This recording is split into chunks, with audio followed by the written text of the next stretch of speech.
Well, how does it feel to have this done and to know, like, I mean, this is the first thing that is on your Ohio State tenure, and will be the first, data point that we sort of have. What does it feel like to have that done?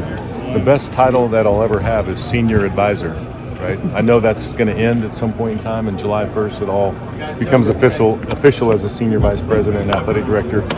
Look, the way I looked at it is what is best for the institution. I mean, anytime you make a decision, you always use that as the filter. What is best for the program? What's best for the university? So you knew that there's sort of a weight, if you will, but if you have an organized process, if you talk to as many people as possible, from former players to people in the basketball world to other athletic directors to other coaches that may not be candidates, but you want intel on the landscape. We ended up engaging with close to 50 different coaches, one way, shape, or form, either directly with them or through their agents. Our search firm did a great job. So to validate, again, that you're getting all this intelligence and that you end up at the right place, that just has a great feeling because he's a great fit. He's relatable. He can galvanize all the things that we need to turn on. I mentioned that there's some things that we need to turn on here. And that's not a slight to anybody. It's just where the program has been. It's time to take it to a new level. And that's what he has the wherewithal to do. So all of those things just add to an exciting day. Last couple of months, we've seen the football program really getting reinvigoration of some NIL dollars, helping it out a lot. Do you expect that now that you have a new head coach for basketball? Again, sort of an added bonus. Somebody asked the question about the Ohio ties and recruiting. And so the added bonus, too, is the relationships are there, right? And so he can plug right in. To that, he can plug right in, whether it's NIL, whether it's recruiting in the state of Ohio, whether it's roster retention. Those things were added features. And again, based on the timing of all of this, things are popping. Over the weekend, how many jobs came open? Today, the transfer portal. I haven't even checked how many guys have entered the transfer portal today in college basketball. A lot, whatever that number is. Hundreds, right? Maybe 1,000, right? And so all of that piece of it from a added bonus, again, led us to he's the right guy for all of this. So it all adds up for sure. Knowing how much talent is on the roster, and you've seen it obviously over the last 8 games, is that a factor for you? And seeing like, okay, he's more likely to retain these guys and set himself up for success than maybe some outside hire? There are certainly things that we have to address to fix, if you will. But as far as culture and roster and chemistry among these guys, we don't have to have a total reset. So that piece of it, the continuity of the roster, is important. And look, guys are going to have to make their own decisions. Guys will have opportunities. Obviously, in the last month, everybody's been getting hit up with new opportunities. I'm sure that's taking place, right? And so what he has to do is let's win an NIT championship. We hope we go on a great run. That's a couple weeks away, right, to have that run. And then you sit down and retain the roster and make sure that we have that continuity. So that piece will come together.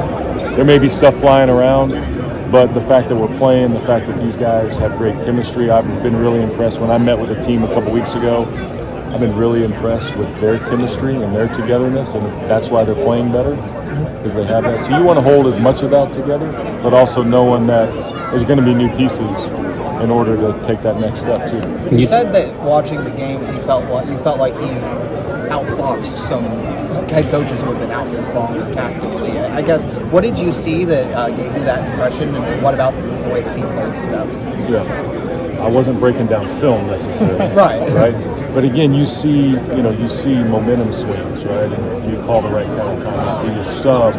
Do you make a defensive adjustment?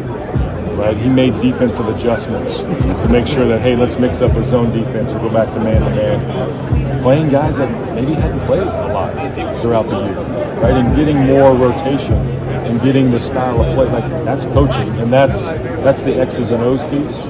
That's the playability piece. And again, freedom of movement within a structure. That's the kind of offense he's got some offensive efficiency numbers that went way up, during his tenure these last 8 games. You're going to recruit to that and use that as a selling point. So all those pieces, again, does he have the wherewithal long term? You can test that in a short window, knowing that you got to sustain that, and that's what he's going to do. That benefit of just getting to see it up close and personal like that. I don't know where your head was at certain times. Maybe always at first. Maybe you were building a hierarchy there, but you got to see him hands-on, up close and personal. How was that swing? Whatever you were thinking at the time, made me think of it. I had 2 weeks back in Texas to do a lot of research, talk to a lot of people, and I wanted to make sure that I saw this team in person as much as I could. So I got here for that March 3rd game. I was able to go to some practices. I was able to go to the Big Ten tournaments. I wanted to see in person, and I wanted to really feel and see the chemistry in the locker room. Meeting with the players a couple weeks ago, it was just me and them. And I asked them, what makes a great coach? Tell me what you guys have as expectations, not names or anything like that. And hearing from them and talking to them in person really, again, solidified that we've got to have the right characteristics because it's about them and it's about making sure we maximize their talent. But seeing that, you can't put a price tag on seeing it in person. I couldn't have done this if I just flew in for a weekend and then flew back, so I had to be here on the ground. Personally, how has this process, this coaching search, helped you in your transition, kind of throw you into it, I guess, right away? I mean, I don't think you ever want to have to do this early, right, in the first couple of weeks. And I'm not even the athletic director by title, but it allowed me actually to get to know the place better and faster. Maybe in a more unique way, in a unique manner that's untraditional, unorthodox. But that's why I think the way I'm overlapping with Gene in general, where I can observe, I can really be curious, I can ask the right kind of questions without being threatening, if you will. But then getting to know former players, that's why we're here. Getting to know our athletes quickly through this process, getting to know staff that I'll need in the future, whether it's the HR people, whether it's the contract administration piece, whether it's people in legal counsel on campus. Those relationships got accelerated because we had to deploy all those resources. So it's unorthodox, but I think a good advantage for me as I go into the spring and summer. To tip in your memory bank here, this isn't your first rodeo with the mid-season change. Western Kentucky, did that give you any comfort in doing it this time? Like, it kind of worked out. I mean, he got the job, right? Right. Did that even come into play, or you've done it before? We're all a product of our journey and our experiences, good and bad. We learn, we had mistakes, you learn from those. You had good things that happened, you learn from that as well. So, I don't think any situation is necessarily the same. I think in terms of how you can process communication, how you can process a search. I mean, I remember very similar characteristics during that search at Western Kentucky because we had like 2 months then doing the exact same thing. We actually had a face-to-face meeting with former players back then. We had almost like a town hall meeting. And so I learned that, we need to engage former players. It's their program. Let's hear their feedback. Using a search firm. Again, people think search firms pick candidates for you. No, they filter all the noise. They can call people that you can't call. So those kind of similar characteristics, but the selection piece, not necessarily. It's whoever's the right choice. And also curious, just kind of maybe oddball here. Ryan Day, I mean, did anybody say? Look, Ohio State has a track record. Ty Tucker, Ryan Day. I think there's a guy named Fred Taylor that won a national championship. Was he promoted as an assistant? Yeah. Who's a historian around here? Yeah. Right? I mean, right. There's a pretty good track record of that happening here at Ohio State. And so, was that a factor? No. It just tells a great story that this can happen with the right person. It all comes down to who's the right person. Forget all the other stuff. Is he the right person? And that's what we found. You talked about some things needing to be reinvigorated. I think people could look at it and say, well, you could go up for a big swing, get a big name, and maybe that kind of does it on its own. You obviously decided to stay with that continuity you're talking about. Why can you reinvigorate with Jake?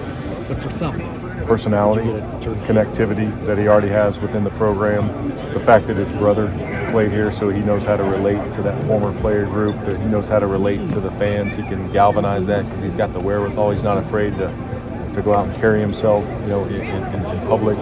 So you could go after a big name, but if it takes them 6 months to figure the place out, this is a massive place. You have to have the wherewithal to understand, okay, football's football here, right? We want basketball to be at a big stage, But to have the demeanor to handle that, he's seen that here. You bring somebody else in, do they have that wherewithal? Do they understand the dynamics? Do they understand that, look, you got to relate to people here.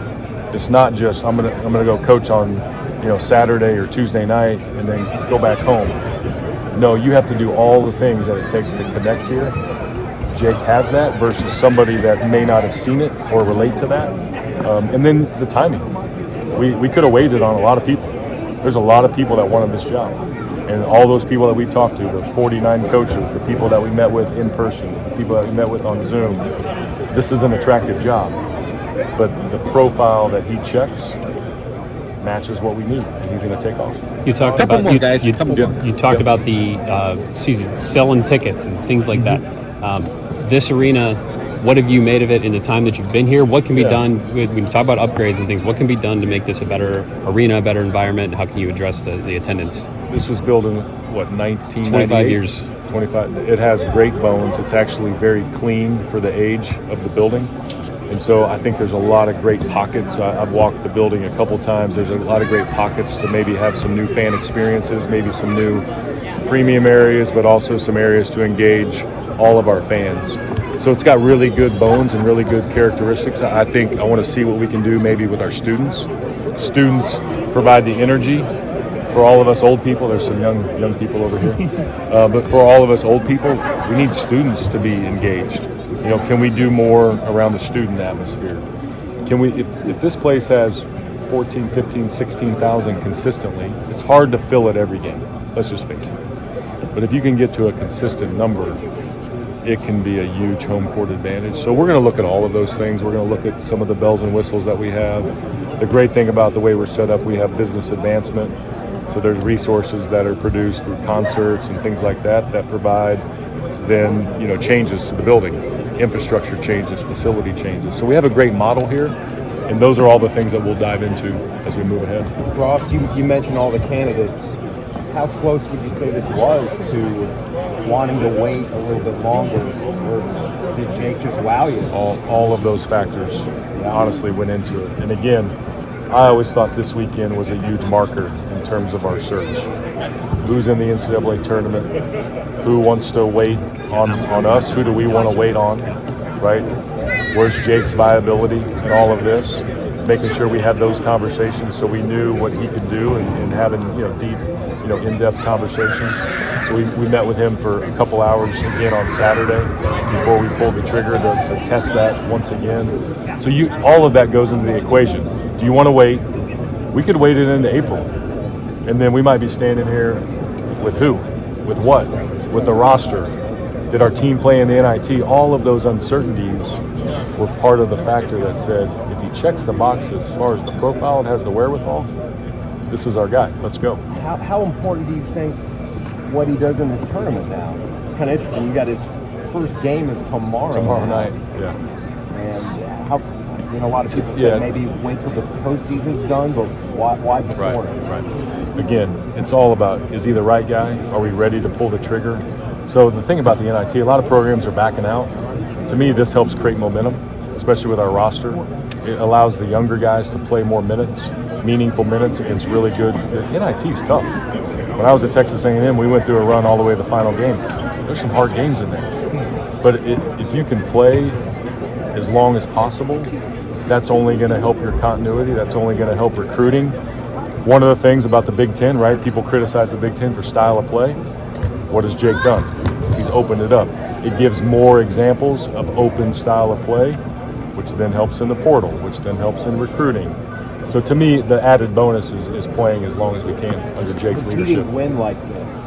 He had to win like this, right? At the end of the year. Look, Jake was, to me, in my mind, Jake had to be a candidate no matter how many games he won or what. Because again, does he have the wherewithal? Right? We saw him in action perform successfully. If he can keep a 6-2 average, that's pretty good, isn't it? Over like 35 games, what would that average out to be? Like at least 26 games. That'd be pretty good. If we can keep that average going, that'll be the challenge, right? So, was it about winning? Momentum-wise, maybe. But again, the characteristics had to match Otherwise, that part wouldn't have mattered anyway. Ross, you've heard this Hey, I got term Tim. I many got times, Tim. but Go ahead, the, Tim. One more. the idea that some schools are football schools and some schools are basketball schools. What is your take on that? Look, if we're going to have a sport, let's win, and let's compete at the highest level, right? And make sure we have the right people, the right kind of resources. So that's how I look at it. Do we know that football is the economic engine? Absolutely. Do we know that there are super high expectations? Absolutely. I think one of the things I commented on, right, in my press conference was the importance of football. We get all that. That doesn't mean we have to minimize. Women's ice hockey is going to the Final Four. We have teams that are ranked in the top 5. We have teams winning championships here. If we have it, we're going to compete at the highest level and make sure that the resources are there. Basketball brings, I think, a different element. Look what the women's team has done, to the community, to the athletic department, to the university. If you're competing in March and April, it brings a lot of attention, and so we want basketball. We want to maximize this building. We want to maximize people coming to this. So that's why basketball is important.